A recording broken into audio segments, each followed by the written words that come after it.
Hi friends, मैं किरण वर्मा आपके अपने यूट्यूब चैनल शिव शक्ति दिव्य शक्ति पढ़ाकू योद्धा में आप सभी का हार्दिक स्वागत करती हूँ। आज मैं आप सभी को छत्तीसगढ़ का प्राकृतिक विभाजन पढ़ाने वाली हूँ, जिसमें मैं आप सभी को छत्तीसगढ़ के जिलों व स्थानों के बारे में बहुत ही इंटरेस्टिंग फैक्ट्स बताने वाली हूँ फ्रेंड्स। तो आप सभी मेरा ये वीडियो कंप्लीट ज़रूर देखें। साथ ही मैं जो भी CGPSC मेंस का एग्ज़ाम देने वाले हैं उन सभी फ्रेंड्स को कहना चाहूँगी कि वो मेरा ये वीडियो ज़रूर देखें। इसमें मैं बहुत से फैक्ट्स ऐसे बताने वाली हूँ जो उनके रिटेन स्किल को बढ़ा सकता है और उन्हें उनके CGPSC मेंस के एग्ज़ाम में नंबर गेन करने में मदद कर सकता है। तो चलिए फ्रेंड्स, मैं आज का अपना ये टॉपिक स्टार्ट करती हूँ। जैसा कि फ्रेंड्स आप सभी को पता है कि हमारा जो छत्तीसगढ़ राज्य है वो मध्य प्रदेश से अलग होकर बना है। वास्तव में हमारा जो ये छत्तीसगढ़ राज्य है वो अविभाजित मध्य प्रदेश के पूर्वी हिस्से में आता था तथा भौतिक विभाग के अंतर्गत हमारे इस छत्तीसगढ़ राज्य को जब वो अविभाजित मध्य प्रदेश में था तब इसे पूर्वी पठार कहा जाता था।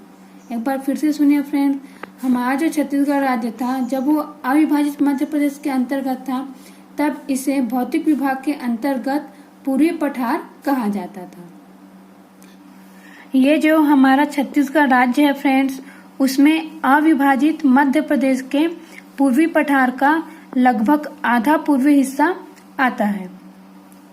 और साथ ही हमारा जो ये छत्तीसगढ़ राज्य है उसमें क्या क्या सम्मिलित है फ्रेंड्स, उसमें बघेलखंड के पठार का दक्षिण पूर्वी हिस्सा, पाट प्रदेश, संपूर्ण छत्तीसगढ़ का मैदान व दंडकारण्य का पठार सम्मिलित है।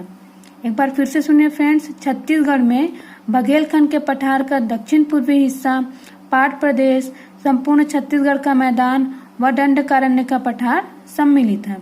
तो इस प्रकार हम संपूर्ण छत्तीसगढ़ को उत्तर से दक्षिण की ओर निम्नलिखित 4 प्राकृतिक प्रदेशों में डिवाइड कर सकते हैं। इसमें पहला है पूर्वी बघेलखंड का पठार, दूसरा है जसपुर सामरी पाट प्रदेश, तीसरा है महानदी बेसिन और चौथा है दंडकारण्य का पठार। तो इस प्रकार पूरे छत्तीसगढ़ को भौतिक बनावट के आधार पर फ्रेंड्स 4 प्राकृतिक प्रदेशों में विभाजित किया गया है। एक बार फिर से मैं आप सभी के लिए नाम बोल देती हूँ। पहला है पूर्वी बघेलखंड का पठार, दूसरा है जसपुर सामरी पाट प्रदेश, तीसरा है महानदी बेसिन, चौथा है दंडकारण्य का पठार।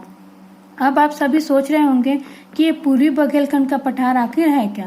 एक्चुअली में ये जो पूर्वी बघेलखंड का पठार है वो बघेलखंड का पठार जो है उसका पूर्वी हिस्सा है। पूरे भारत में जब पठारों को डिवाइड किया जाता है तो उसमें एक पठार आता है बघेलखंड का पठार, जिसके अंतर्गत मध्य प्रदेश का 2 जिला आता है, सीधी और शहडोल, और छत्तीसगढ़ के 4 जिले आते हैं, कोरिया, सूरजपुर, बलरामपुर और सरगुजा। तो जब छत्तीसगढ़ अलग हुआ तो मध्य प्रदेश से अब ये डिवाइड हो चुका है। तो जब ये डिवाइड हुआ तो जो 4 जिले हैं कोरिया, सूरजपुर, बलरामपुर और सरगुजा, जो कि बघेलखंड का पठार के पूर्वी हिस्से हैं, वो छत्तीसगढ़ में आ गया। इसलिए छत्तीसगढ़ को जब हम डिवाइड करते हैं तो उसमें एक हिस्सा हम पूर्वी बघेलखंड का पठार भी कहते हैं। आज मैं आप सभी को फ्रेंड्स जसपुर सामरी पाट प्रदेश पढ़ाने वाली हूँ। अब आप सभी सोच रहे होंगे कि मैं पूर्वी बघेलखंड का पठार क्यों नहीं पढ़ा रही हूँ। एक्चुअली में फ्रेंड्स ये जो जसपुर सामरी पाट प्रदेश है उसमें बहुत ही इंटरेस्टिंग फैक्ट्स है फ्रेंड्स, जो आप सभी को बहुत ही अच्छा लगेगा। और साथ ही जब मैं आप सभी को जसपुर सामरी पाट प्रदेश पढ़ाऊंगी तो आप सभी को जब इंटरेस्टिंग लगेगा फ्रेंड्स तो आप सभी का मन होगा कि आप आगे भी छत्तीसगढ़ का प्राकृतिक विभाजन या प्राकृतिक प्रदेशों के बारे में पढ़ें। और अगर मैं स्टार्टिंग ही पूर्वी बघेलखंड के पठार से करूंगी तो हो सकता है आप में से कुछ को बोर लग जाए और उनका मन ना लगे।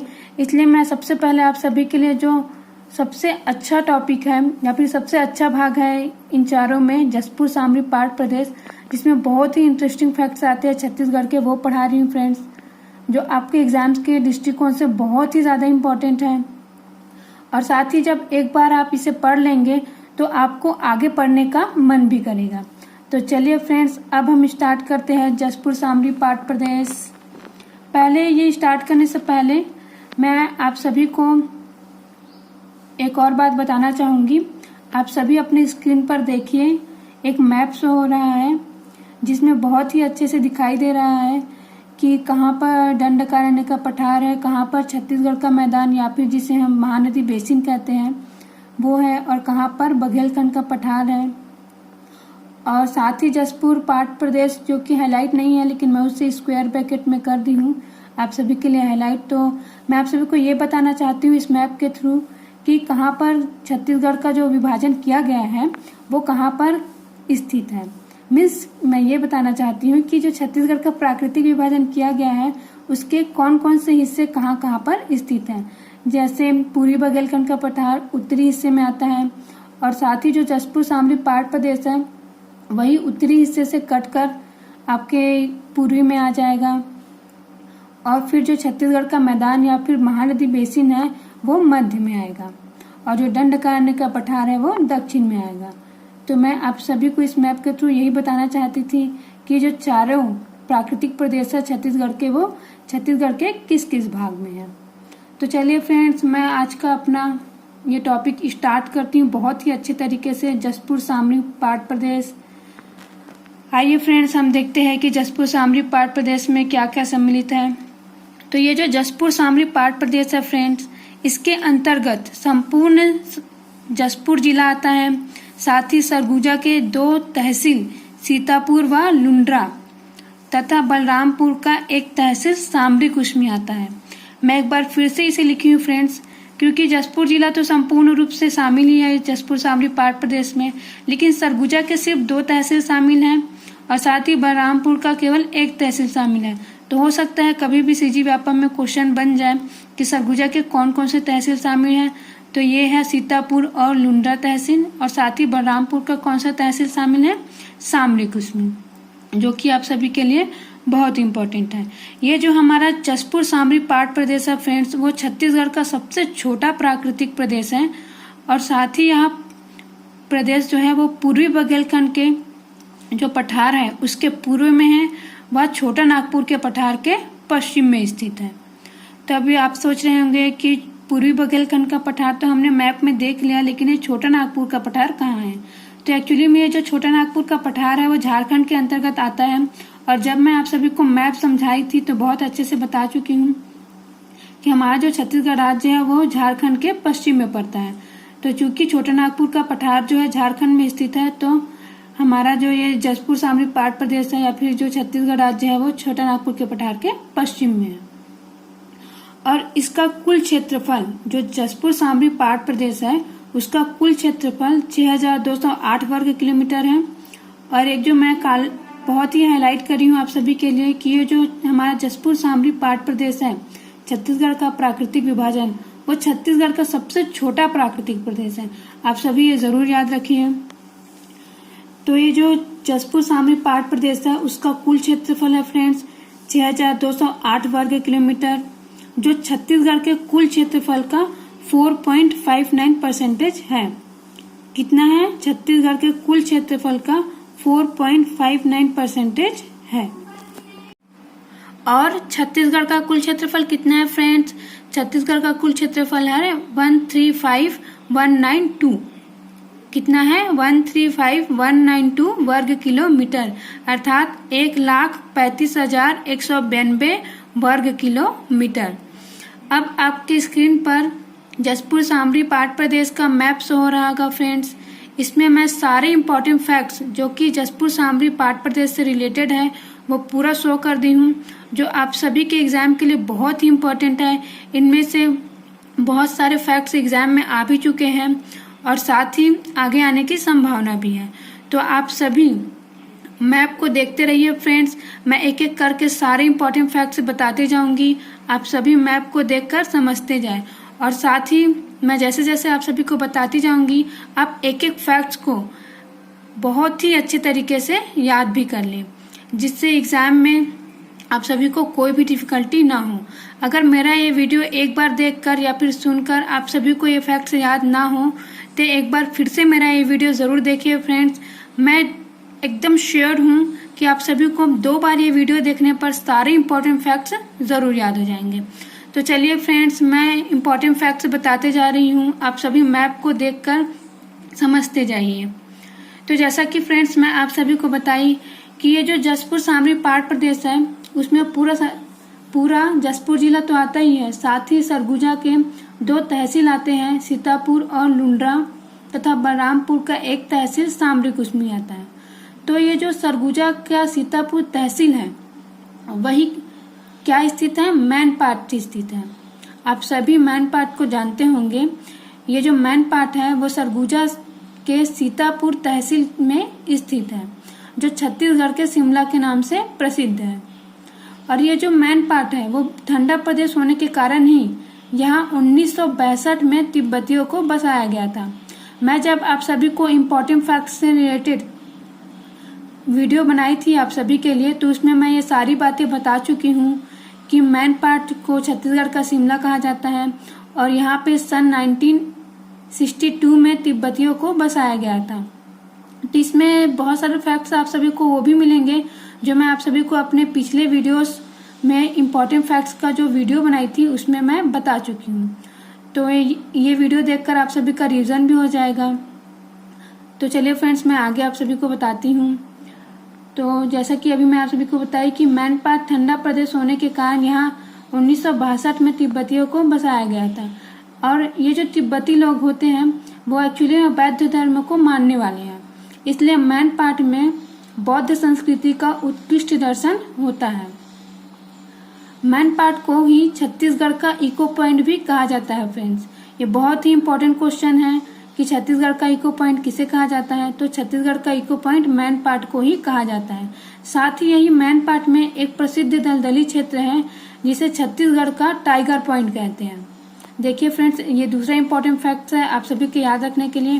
पहला क्या था कि मैनपाट को ही छत्तीसगढ़ का इको पॉइंट कहा जाता है और साथ ही यहाँ एक प्रसिद्ध दलदली क्षेत्र है जिसको ही छत्तीसगढ़ का टाइगर पॉइंट भी कहते हैं। ये जो मैनपाट है, चूंकि ये पाट है एक, तो ये इसकी ऊंचाई कितनी है, 1152 मीटर है।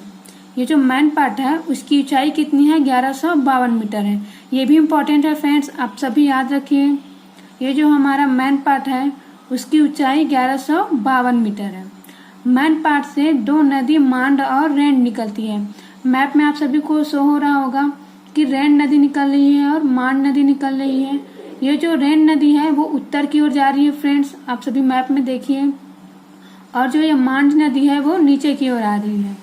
तो ये जो रैंड नदी है वो आगे चलकर रक्सगंडा जलप्रपात बनाती है और ये जो मांड नदी है वो आगे चलकर सरभंजा जलप्रपात बनाती है। ये दोनों ही जलप्रपात बहुत ही इंपॉर्टेंट है फ्रेंड्स, एक बार फिर से सुनिए। ये जो रैंड नदी है वो रक्सगंडा नाम का जलप्रपात बनाती है और जो आपका मांड नदी है वो सरभंजा नाम का जलप्रपात बनाती है। और ये क्वेश्चन आ चुका है कि मांड नदी कौन सा जलप्रपात बनाती है, तो मांड नदी सरभंजा जलप्रपात बनाती है। और ये मैप में बिल्कुल ही शो हो रहा है फ्रेंड्स, और मैं साथ ही लिख भी दी हूँ कि सरभंजा जलप्रपात बनाती है करके। तो आप सभी मैप को देखते जाइए। मैं रैंड नदी के ऊपर भी सेव कर दी हूँ कि ये रक्सगंडा जलप्रपात बनाती है। तो आपको सारे फैक्ट्स याद हो जाएंगे फ्रेंड्स, क्योंकि मैं मैप में लिख भी दी हूँ और साथ ही बोलते भी जा रही हूँ। तो अगर हम एक साथ देखें और सुने तो हमें बहुत ही जल्दी याद हो जाता है। तो आप सभी मैप को देखते रहिए, मैं एक एक करके सारे फैक्ट्स आप सभी को याद करवा दूंगी। तो चलिए फ्रेंड्स, हम आगे बढ़ते हैं अपने इम्पोर्टेंट फैक्ट्स की ओर। ये जो जसपुर सामरी पाट प्रदेश है फ्रेंड, वो एक्चुअली में बॉक्साइट जो कि एल्यूमिनियम का अयस्क है की प्रचुरता के लिए भी प्रसिद्ध है। एक बार फिर से सुनिए फ्रेंड्स, ये जो हमारा जसपुर सामरी पाट प्रदेश है वो बॉक्साइट जो कि एल्यूमिनियम का अयस्क है इसकी प्रचुरता के लिए भी प्रसिद्ध है। इस प्राकृतिक प्रदेश में बॉक्साइट की प्रचुरता के कारण ही छत्तीसगढ़ के कोरबा में बालकों की स्थापना की गई है। क्या की गई है? छत्तीसगढ़ के कोरबा में बालकों की स्थापना की गई है जो एल्यूमिनियम का निर्माण करती है, जो सामरिक दृष्टि से, सामरिक अर्थात देश की सुरक्षा की दृष्टि से बहुत ही महत्वपूर्ण है। एल्यूमिनियम का उपयोग मिसाइल तथा पनडुब्बी बनाने के लिए होता है फ्रेंड्स। और ये जो अग्नि और पृथ्वी नामक मिसाइलें बनी हैं वो एक्चुअली में बालकों के एल्यूमिनियम से ही बनाया गया है। तो आप सभी के लिए बहुत ही इम्पोर्टेंट हो जाता है फ्रेंड्स कि हमारा जो ये जसपुर सामरी पाट प्रदेश है वो बॉक्साइट एस्क के लिए भी बहुत ही फेमस है। और ये जो बॉक्साइट है वो किसका एस्क है फ्रेंड्स? एल्यूमिनियम का एस्क है। तो देखिए फ्रेंड्स, ये आपके दो इम्पोर्टेंट क्वेश्चन बन गए। सबसे पहला तो ये कि जो बॉक्साइट एस्क है वो कौन से पाट प्रदेश में पाया जाता है? तो ये जसपुर सामरी पाट प्रदेश में पाया जाता है। और दूसरा ये कि साइंस से भी रिलेटेड है। और ये क्वेश्चन कभी भी हम CGP का एग्जाम दे तो बार बार पूछा जाता है कि बॉक्साइट आखिर किसका एस्क है। तो इसका सबसे बड़ा रीजन यही है कि ये जो बॉक्साइट एस्क है वो छत्तीसगढ़ में पाया जाता है। तो ये जो बॉक्साइट एस्क है फ्रेंड वो एक्चुअली में एल्यूमिनियम का एस्क है। अब हम आगे बढ़ते हैं फ्रेंड्स। जैसा कि मैं पहले आप सभी को बताई कि जो सरगुजा जिला है उसके 2 तहसील, पहला तो सीतापुर हो गया और दूसरा लुंड्रा तहसील भी जसपुर सामरी पाट प्रदेश के अंतर्गत आता है। तो आगे देखते हैं फ्रेंड्स कि इसकी क्या विशेषता है। सरगुजा जिले के जो लुंड्रा तहसील है फ्रेंड्स उसमें स्थित जारंग पाट भी जसपुर सामरी प्रदेश के अंतर्गत आता है, जिसे बॉक्साइट के भंडार के नाम से जाना जाता है। ये और इम्पोर्टेंट क्वेश्चन आ गया फ्रेंड, आपसे पूछा जा सकता है कि बॉक्साइट के भंडार के नाम से किसे जाना जाता है? तो लुंड्रा तहसील में स्थित जारंग पाट को बॉक्साइट के भंडार के नाम से जाना जाता है। फिर आगे मैं आप सभी को बताई थी फ्रेंड्स कि जो बलरामपुर है उसका सामरी कुसमी नामक तहसील जसपुर सामरी पाट प्रदेश के अंतर्गत आता है। कौन सा तहसील? सामरी कुसमी नामक। तो आगे देखते हैं फ्रेंड्स कि इसकी क्या विशेषता है। तो जसपुर सामरी पाट प्रदेश के अंतर्गत बलरामपुर जिले का सामरी पाट भी आता है। और ये जो सामरी पाट है एक्चुअली में ये जो सामरी पाट है वो सामरी कुसमी तहसील में स्थित है। तो ये जो सामरी पाट है फ्रेंड्स उसके पश्चिमी भाग को लहसुन पाट कहते हैं। और इसी लहसुन पाट पर छत्तीसगढ़ की सबसे ऊंची चोटी गौरलाटा स्थित है। क्या स्थित है? गौरलाटा स्थित है।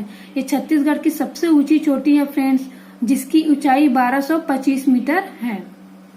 सामरी पाट के ये जो सामरी पाट है उसका पश्चिमी भाग तो लहसुन पाट कहलाता है फ्रेंड्स, और इसका जो पूर्वी भाग है उसको जमीर पाट कहते हैं। क्या कहते हैं फ्रेंड्स? जमीर पाट कहते हैं। आपके मैप पर मैं साफ साफ लिखी हूँ फ्रेंड्स कि जमीर पाट करके शो हुआ है फ्रेंड्स। आप सभी मैप को देखिए, वहां पर लिखा हुआ है सामरी पाट के पूर्वी भाग को जमीर पाट कहते हैं। तो ये जो जमीर पाट है फ्रेंड्स उसको बॉक्साइट के मैदान के नाम से जाना जाता है। तो देखिए फ्रेंड्स, 2 इम्पोर्टेंट क्वेश्चन। पहला तो ये कि जारंग पाट को देखिए, कंफ्यूज बिल्कुल ना होइए।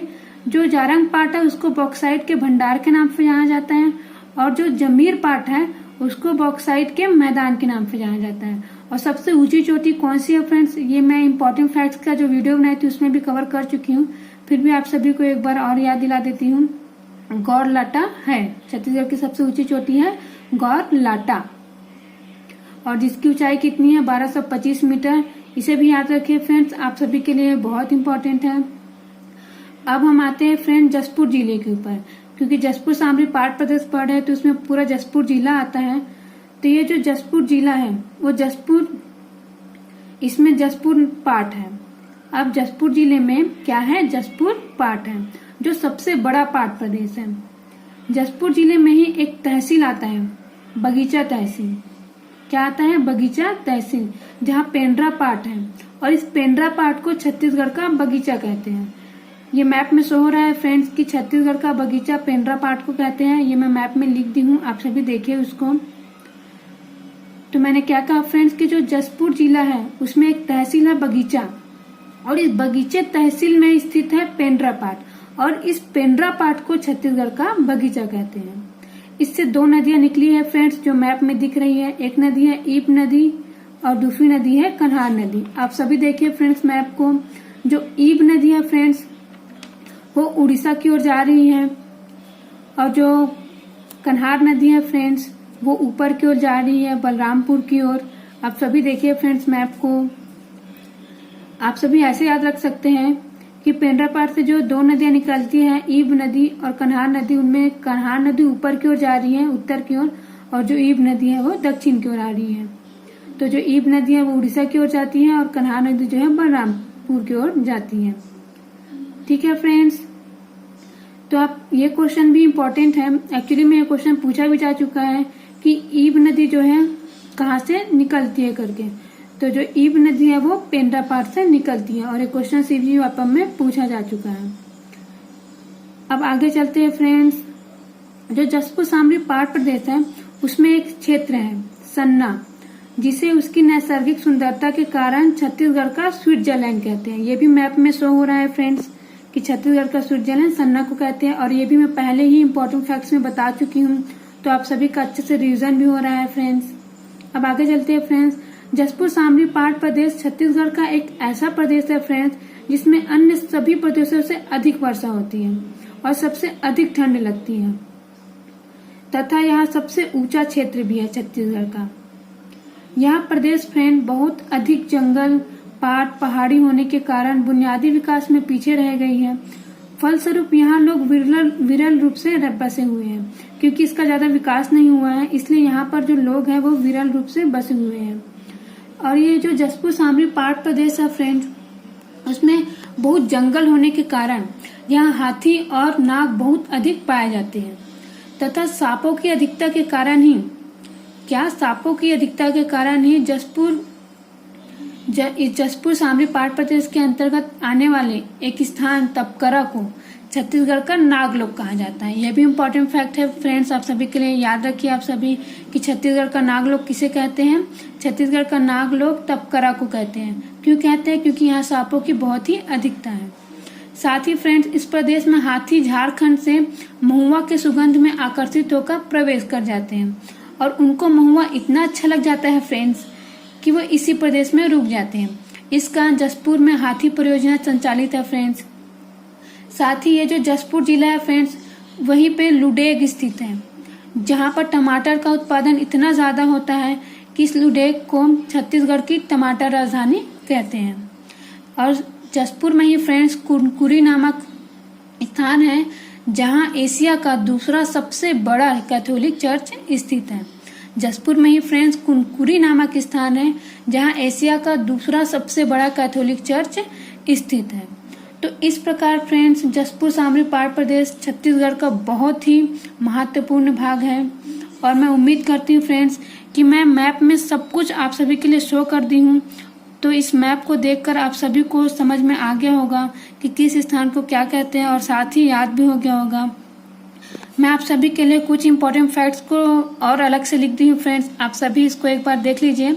मैं पढ़कर बता देती हूँ कि जो छत्तीसगढ़ है उसमें बक्साइट का भंडार कहते हैं जारंग पाट को, बक्साइट का मैदान कहते हैं जमीर पाट को, छत्तीसगढ़ की टमाटर नगरी या फिर टमाटर राजधानी कहते हैं लुडेग को, छत्तीसगढ़ का नागलोक कहते हैं तपकरा को, छत्तीसगढ़ का स्विट्जरलैंड कहते हैं सन्ना को। साथ ही एशिया का दूसरा सबसे बड़ा कैथोलिक चर्च कहाँ स्थित है? कुनकुरी में स्थित है। तो ये बहुत ही इम्पोर्टेंट फैक्ट्स मैं आप सभी को बता चुकी हूँ फ्रेंड्स, और ये सारे जितने भी फैक्ट्स मैं आप सभी को बताई हूँ वो आपके एग्जाम्स के लिए बहुत ही इम्पोर्टेंट है। तो आप सभी को मेरा ये वीडियो कैसा लगा फ्रेंड्स? अगर मेरा ये वीडियो आप सभी को अच्छा लगा हो तो मेरे इस वीडियो को लाइक ज़रूर करें और साथ ही अपने फ्रेंड्स को शेयर भी करें फ्रेंड्स। और अगर आपने मेरे इस यूट्यूब चैनल को सब्सक्राइब नहीं किया है तो फ्रेंड्स मेरे इस यूट्यूब चैनल को ज़रूर सब्सक्राइब करिए। आपके छत्तीसगढ़ से रिलेटेड सारे एग्जाम्स, चाहे वो सीजी व्यापम हो, चाहे वो सीजीपीएससी प्री हो या फिर सीजीपीएससी मेंस हो, उसके लिए मेरे ये वीडियो आपके बहुत ही काम आएंगे। और सीजीपीएससी मेंस के रिटन एग्जाम में लिखने में भी बहुत ही काम आएंगे फ्रेंड्स। मैं उम्मीद करती हूँ कि ये जो वीडियो है आप सभी को बहुत ही अच्छे से समझ में आ गया होगा। तो इसी के साथ मैं एक बार फिर से आप सभी को कहना चाहूँगी कि मेरे इस वीडियो को लाइक ज़रूर किया कीजिए फ्रेंड, इससे मुझे मोटिवेशन मिलता है। साथ ही इस वीडियो को शेयर भी करें और मेरे इस यूट्यूब चैनल को सब्सक्राइब करें। Okay friends, thank you.